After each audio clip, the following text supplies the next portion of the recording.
Welcome to this week's guidance for the raw material arena.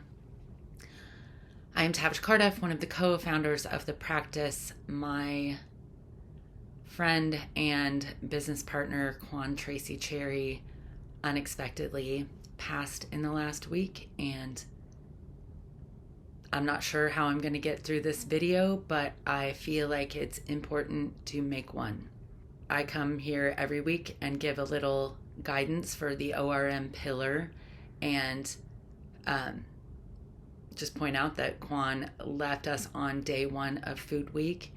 As Quan would do, I'm being intentional about certain things. I'm wearing purple, which is such a Quan moment, and this necklace is an antique given to me by my dear friend Amy Gottlieb's mom, Marilyn Mumba, and the last time I was at her house, she had me pick something out, and I didn't know what I was picking out. It's a mustard seed. The mustard seed is a connection between Quan and I, and I'm going to wear that. I'm going to bring in longevity of relationships and intentions and family and ways of connection as I bring my own ignorance point to the story. I generally record these every single week and just a couple days beforehand, edit it right before and get it up on whatever day it's supposed to be up. And I have a couple of things coming up that are going to force me to need to double up. And last week I decided to do that. And I recorded 2 videos last week, the Food Week video and the Ignorance Week video. And as I can't remember if I was starting or finishing the Ignorance Week video, but a very strong thought occurred to me, and it was, what are you going to know at this time next week that you don't know right now? And the gravity of that question at that time felt intense, and I left it out there with curiosity, didn't try to speculate on what it might be, and certainly didn't look for anyone I care about and count on in my daily life to not be here. But I think that is the basis concept of the ignorance pillar. And I could give you all of the different connections that just in the past 6 days have shown up to prove that Quan is able to communicate the things that he knew back and forth, not just with me, but with so many people that he has built these soulful, heartfelt relationships with. And I realize I hear him telling me right now that I am talking all over this place a little bit, and I hope you'll bear with me. I'm generally a little more organized, and I can hear him laughing. So let me back up and start with the ignorance pillar.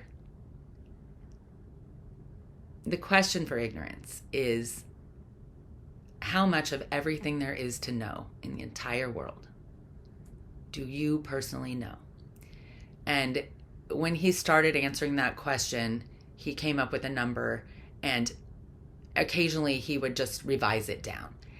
And to the point of our human brains being aware at the level that we can be, and the consciousness that passes on. And like I said, there have been so many signs, not just with me, but so many people connected to Quan, that he is still interacting in a soulful or heartfelt way that is energetically comforting and supportive, even though for many of us, it's a little scary to think about what we're going to do without him, and how we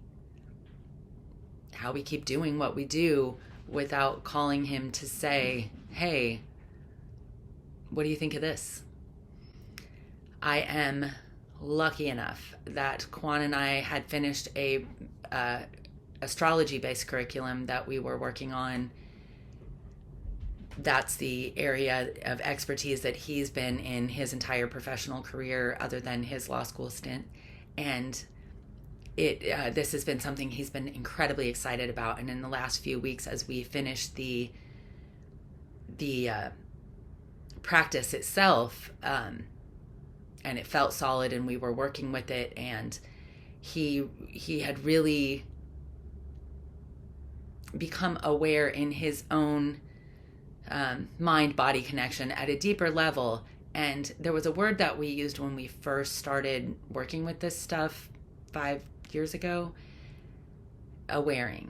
And he said to me the day before he passed that we need to use awareing more. We need to use the concept of awareing in our teaching, because awareness itself is something that we can say, oh yes, I know this. But awareing is, I know this, and I know that I am going to continue to deepen my relationship. It doesn't stop at what we know. There's always more. And there's always curiosity. And there is always a place to absorb more information, know more information, listen, and take in the connected matter that is available, the connected energetic matter that is available to us as we exchange thoughts and ideas with people. One of the concepts that we'd been talking about recently was vibrational vulnerability, and being in a position where you're not afraid to represent yourself with your feelings and your thoughts and what's important to you, because you're afraid that someone else is going to reject it. It doesn't really matter if someone else rejects your raw material, because what you're coming up against is their ignorance. Their rejection is a representation of ignorance, and where ignorance, instead of being an opportunity to learn something, it becomes a place where we immediately feel fearful or shameful, or something that becomes judgmental in a way that doesn't let us just open up to the curious mind and learn. Take it in. I feel like the more I've been doing that, the more I am unable to retain some of the other information that I've held on to for so long, but things I need tend to show up when I need them.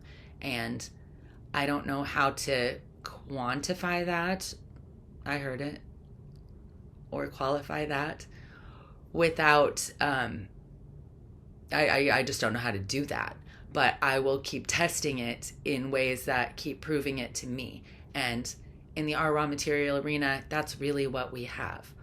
The measure of our own knowledge against everything else that we don't know, and how we handle that relationship every day. I know I feel like a different person, and in some ways that is a less stable physical being,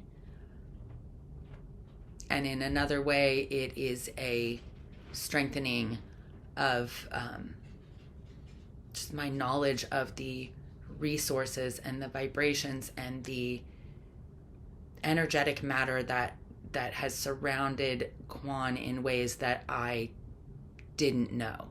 And I, for the last several years at least, spoke to this man very frequently, and I'm just blown away by the amount of love that he was giving that I didn't know about, and I was already at that point with everything I knew. So there's always more awareing of what else is being given and what else is being exchanged. And if we just tune in and listen and pay attention, our ignorance becomes something usable, tangible, and will bring us a little more of what we each want, which I think is some form of connection, love, and acceptance. I'm not sure how well I covered ignorance, but I was able to, I think, get through this with a clear spirit. I grounded myself pretty well before I started and asked him to come in and represent himself in any way he needed. So I hope I did that as well as I could.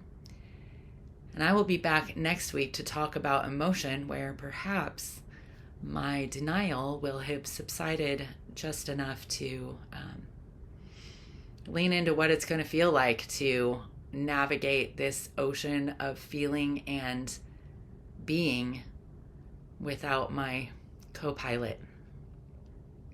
Thank you so much for your support and attention to the Our Raw Material pillars. I feel like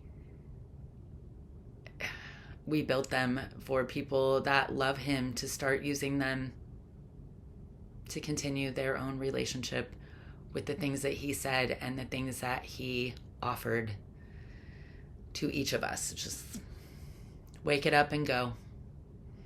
Thank you so much. I'll see you next week. Oh, challenge for this week. See? Here he's got a reminder going. Challenge for this week. I didn't even think about it, so let's give him a minute. It's going to be a very rooted, observational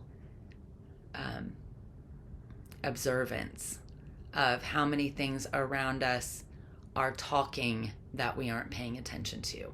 How many signs around you? And I'm again, quantify. Not going to quantify that again. We're just going to thank him for offering that up and just be aware. That's the challenge.